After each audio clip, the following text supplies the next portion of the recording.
everyone. Today I'm reviewing A Silent Fire, the story of inflammation, diet and disease by Shilpa Ravella.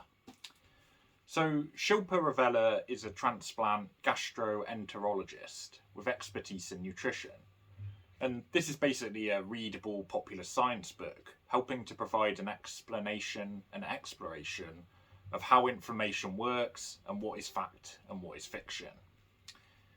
And the book takes a pretty standardised approach, interspersing some of the history of inflammation to how science developed to understand how it works, and featuring stories of prominent figures such as Nobel Prize winners Metchnikoff and Ehrlich. The former explored macrophages and the latter discovering the antibody. Much of the book then takes a very readable but scientific approach, explaining the key discoveries and aspects of inflammation. Anecdotal stories are included, such as Olivia with Crohn's disease or Emily suffering from wheat sensitivity. And these usually help to shape a chapter around the particular working of a particular aspect of inflammation, food or disease. Just going to enter a quote in here, so open quote. Most modern drugs do nothing to foster resolution, and some actively disrupt it. NSAIDs, for example, lower the amplitude of inflammation, decreasing redness, heat, swelling and pain, but they also delay resolution. The quieter inflammation may linger longer in the body, hidden from view. The exception is aspirin, which blocks inflammatory mediators, but also triggers the production of some pro-resolving mediators. Aspirin, with its roots in ancient medicine, is one of the few modern drugs with the ability to both dampen and reverse inflammation, end quote. And that was from page 125. Ravella's writing style works very well. Scientific terminology is explained without being patronising, nor is it tedious or prolix. As is normal with a book like this, there are inevitably some grey areas, or things that we still have to learn about inflammation. But Ravella did a really good job, I think, of signposting these and moving swiftly on to the next subject.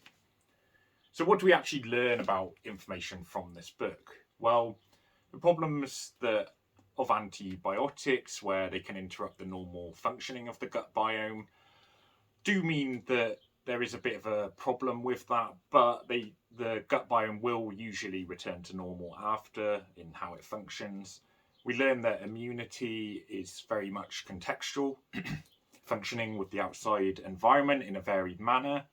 And I quote, immune response is dictated by multiple influences, challenging the old view that a mechanical lock and key match between the antibody and a noxious antigen, a mere recognition, is in itself enough to ignite a specific immune response, end quote, and that's from page 252.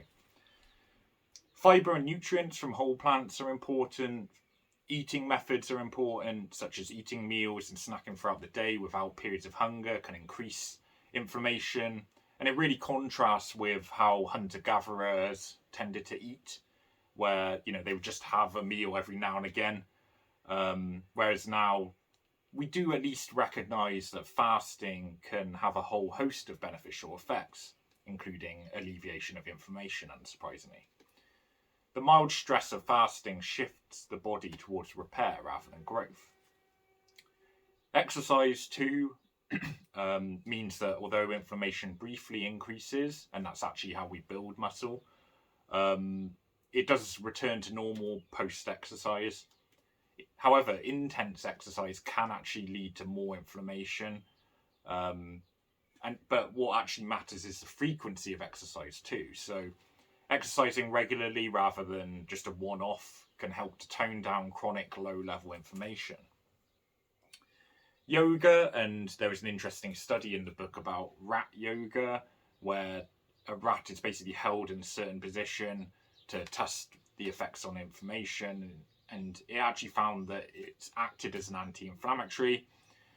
And I think it is a common pattern in this book that although some learnings are perhaps unsurprising, being relaxed, exercise, movement helps to reduce inflammation, they do have some sort of interesting insights within each topic. You know, I already mentioned the one about exercising too much can actually increase the risk of chronic hidden inflammation, but steady and moderate exercise, such as long walks frequently over the course of weeks and months, can really help with inflammation. So, in terms of final score for this one, this book is readable enough, and often it's not necessarily very surprising in terms of what it's saying, but it did give me a good background, sort of backed by science, to help understand inflammation, the immune system, the relationship with eating and exercise habits of today. So I think it's good for anyone who wants to learn about those topics, about inflammation, obviously, but also exercise, dieting, things like that. So people interested in popular science might want to check it out. I think it's a 7 out of 10 for this one. It's decent, but not groundbreaking, but definitely worth a read. I got through it in a couple of days. So thanks for watching. We'll be reviewing plenty more popular science and many other genres. Cheers.